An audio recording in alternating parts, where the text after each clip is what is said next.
December 7th, 1941, Japan attacked Pearl Harbor. Where were you two at the time that you received this information?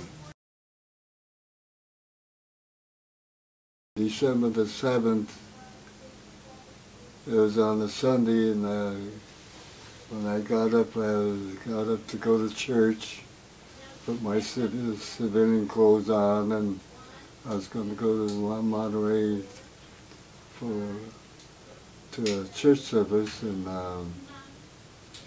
then on that morning over the radio, there's a fellow had a radio in the barracks there, and then the sound, we heard this sound, alert, alert, this is a special news that came over the radio saying that the Jap bombed Pearl Harbor. And I thought, where's Pearl Harbor? Everybody was asking about, where's Pearl Harbor? And one of the fellows, our casualty, says, oh, that's in Hawaii. But he says, they bombed a lot of the ships. We heard that they bombed a lot of these battleships that was in the harbor. And so they put us all on alert. And I couldn't go to church then or anything. We had to stay there. What was it like for you when Pearl Harbor happened? What proceeded? Well, I was in Pasadena at that time, and when everybody in Pasadena were taken to Gila, my brother-in-law decided to move to Wrigley in Fresno area, where his cousin was, to avoid it, you know. And so while we were there, my brother-in-law was in nursery business, and they were rounding up a lot of nurserymen to go to Manzanar to experiment on that guayula plant, rubber plant. You know, to make rubber. But, you know, like for her and for my parents, like right after Pearl Harbor, there was a lot of discrimination, and they were giving everybody a real bad time. So, in a way, when I heard that they were going to put them in a concentration camp, I thought, well, that's a good place to put them for their own protection.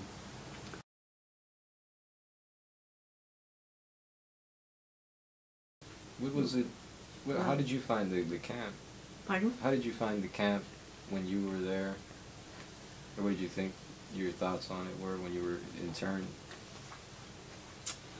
Oh, when I went there, I thought, oh my goodness sakes, what a place. And we were about the last ones to come in there, you know. So we were way in the back of the place, and what really, you know, it's these army cots you have to sleep in, and then they have a big old bag with hay in it, and that's our mattress. And so you had to, you know, kind of like smooth it out and break it in. Huh? Yeah. No, they gave you that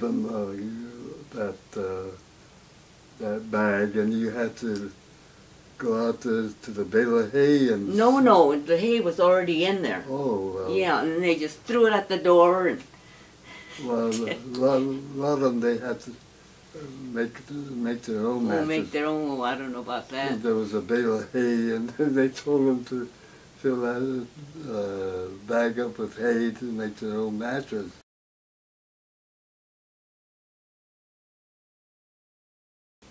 Did you feel angry at the time at the way they treated you? No, I wasn't angry. I just, Well, a lot of them were very angry because well, they, the reason for that is the short notice that they were given.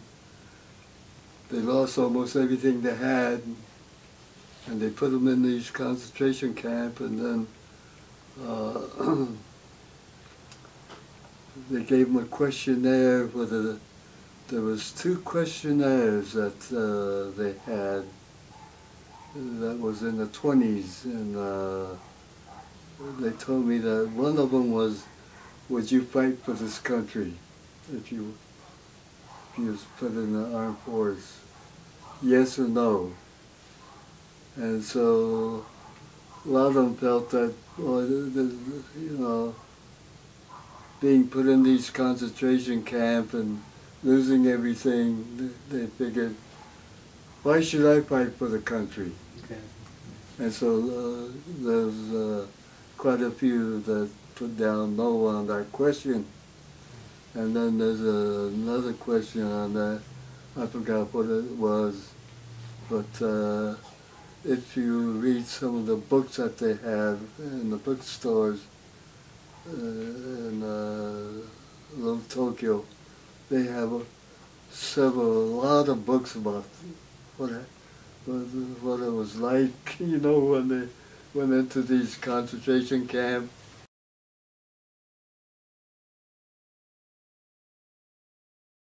Well, it's a hot spot.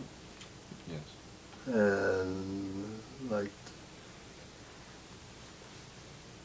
they want to break through real fast, like Patton did with his tanks.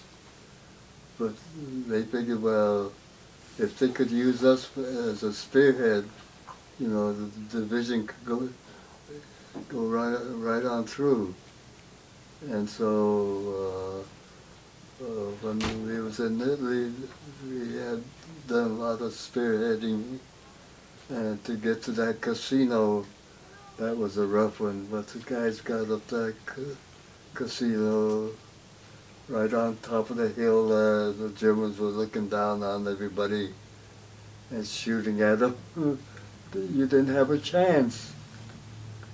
And also in France, you know, we was spearheading, and then after a week or so, they took us off the line to get cleaned up. And then as soon as they took us off and asked these division guys that we was fighting for to take over, they were told, just to hold that line, don't go any farther. So they said you might not get any opposition or anything, but just stay on top of that hill and hold it there, because it took a lot of blood to get up there. Lost a lot of men to get those hills, you know, to get on top of those hills. And so when we went out to get cleaned up, right away we got this news that they encircled us division guys. There was a battalion of them that was caught in that hole there. They said there was no opposition, so they went down, and when they went down to the bottom of that ravine, then the Germans went and encircled them, and they were shooting at them left and right. So they asked us to come back and get the outfit out. So we got them out, but it sure cost us a lot of men. You know, our company is about 200 guys, and when we went, we had those 200 guys come off the line to get cleaned up. But when they asked us to go to get them out, and we got them out, but some company came back with only about 15 men. So one company came out with 12 men. we lost a lot of men just to get those guys out.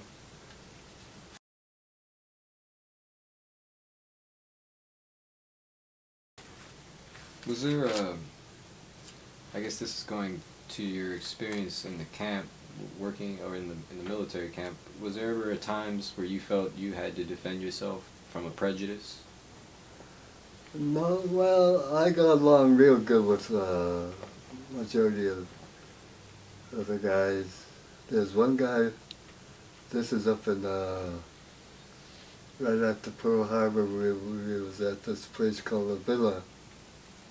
This one guy that I was with in that kitchen, he turned his rifle on me, pointed right at me.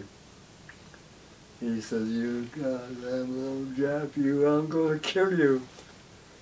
And so I said, "Well, if you don't pull that trigger," I said, "or if you pull that trigger," I said, "I'm really coming after you." I said, "I'm going to beat the hell out of you."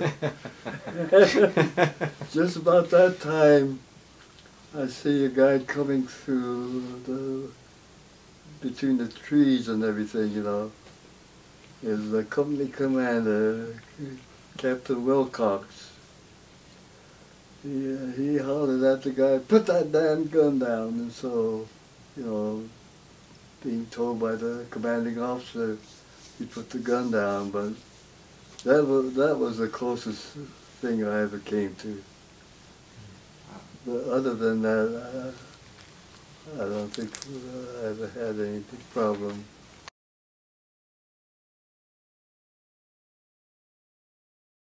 One of my other questions was about towards more of the end of the war. Overall, the U.S. government's final decision to drop the atom bomb on Hiroshima and Nagasaki. What were your thoughts or reflections about this when it happened, and how afterwards it ended the war? How did you feel? Well, in a way, I was glad that they did because of the end of the war, but what they did wasn't right either. I thought it was a cruel thing to do. Yes. And then when I went to Japan and I went to Hiroshima, I went through that museum and oh boy, it makes you cry. It was awful.